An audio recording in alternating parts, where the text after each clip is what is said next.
Սակայն նախ մեկ միջադեպի մասին դեռևս հանրահավաքը չէր մեկնարկել, երբ աղմուկ բարձրացավ քաղաքացիների շարքերում։ Մի տղամարդ ինքնահրկիզման փորձ արեց։ Նա ներկայացել էր որպես ազատամարտիկ Սասուն Միքայելյանի համախոհ եւ զինակից ընկեր եւ իբր հենց իր հրամանատարի համար պատրաստվում էր անել այդ քայլը։ Հանրահավաքի մասնակիցներին հաջողվեց կանխել միջադեպը։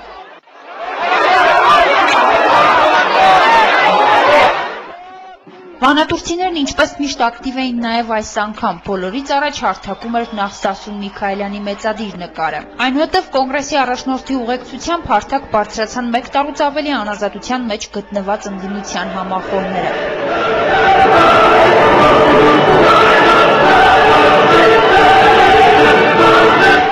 Արտահերթ հանրահավաքը տարբերվում էր նախորդներից նաև ֆորմատով։ Ելույթի իրավունքը նախ նրանցն էր, ովքեր ընդամենը վերջերս են ազատություն ստացել։ Մոտ 1 տասնյակ կոնգրեսականներ հանդես եկան նախապատրաստված եւ ընդգրկուն ելույթներով։ Գրեթե առանց բացառության բոլորը խոսեցին համաներման ակտի, իշխանությունների իրենց ասելով պարտադրված գործողությունների եւ բանտերում գտնվող իրենց ընկերների մասին։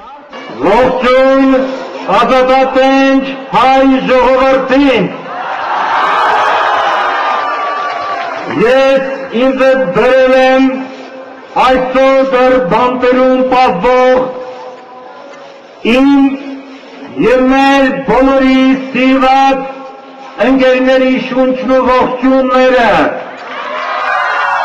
Սասուն Միքայելյանի ողջույնները ձեզ, Մուշեղ Սաղաթելյանի, Սափեյան եղբայրների, Ուռուցյան Հարութի,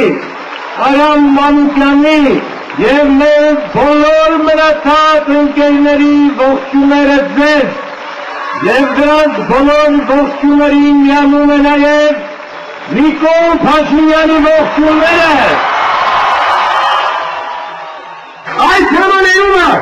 ես համարում եմ մեր ազգային ազատագրական պայքարի մի փոքրիկ հաղթանակ, սա մեր հաղթանակն է, սա համաժողովրդական պայքարի հաղթանակն է, սա ձեր հաղթանակն է։ Նրանց իշխանության օրոք եղել է հոկտեմբերի 27 մարզի 1-ից բանտ մի քանի տասնյակ քաղաքական և պետական գործիչների սպանություն և վերջապես այս իշխանությունը մինչև կոկորդը թաղված է մարդկային այրունով, ինչ մարդասիրական քայլ կարող են կատարել նրանք։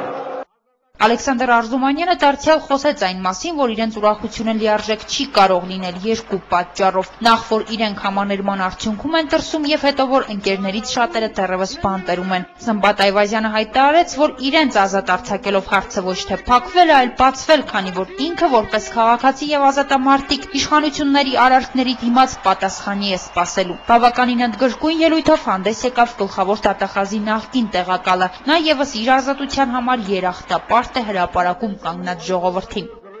Ոչ ես, ոչ իմ թաղբանտարկյալ ընկերներից որևէ մեկը չի հաշտվելու ոչ միայն մեզ ապօրինի ազատությունից զրկելու, այլև ապօրինի ազատություն վերադարձնելու վարչախմբի որոշումների հետ։ Դրանք ողջարկելու ենք բոլոր ատյաններում։ Վստահ, որ հասնելու ենք մեր անվերապահ թարացմանը մեզ պատճառված նյութական ու բարոյական վնասի լիակատար հատուցմանը։ Խոստանում ենք, որ չենք ունենա քուն ու դադար, քանի դեռ Հայաստանում կլինի թեկուզ և մեկ քաղբանտարկյալ։ Չենք վերադառնա մեր առօրյային ու հանգստին, քանի դեռ Հայաստանում չենք վերահաստատել ազատությունն ու արդարությունը։ Ժողովրդին չենք վերադարձնել իշխանություն ձևավորելու նրա սահմանադրական հիմնական առաքելությունն ու իրավունքը։ Նշենք, որ 3 ոստիկանները հանրահավաքին պատրաստվել էին պատշաճ կարգով։ Կառավարության շենքը շրջափակված էր, դե իսկ Մատենադարանի հարակից տարածքում աննախադեպ բազմություն էր։ Հանրահավաքն ավարտվեց բազմահազարանոց երթով, չնայած հորդառատ անձրևին, քաղաքացիները մինչև վերջ անցան սահմանված երթուղին, որի վերջին կանգ առն ինչպես միշտ հյուսիսային պողոտան էր։ Արմենի Վարդանյան, Համբարձում Պապոյան, Կալանյուս, Երևան։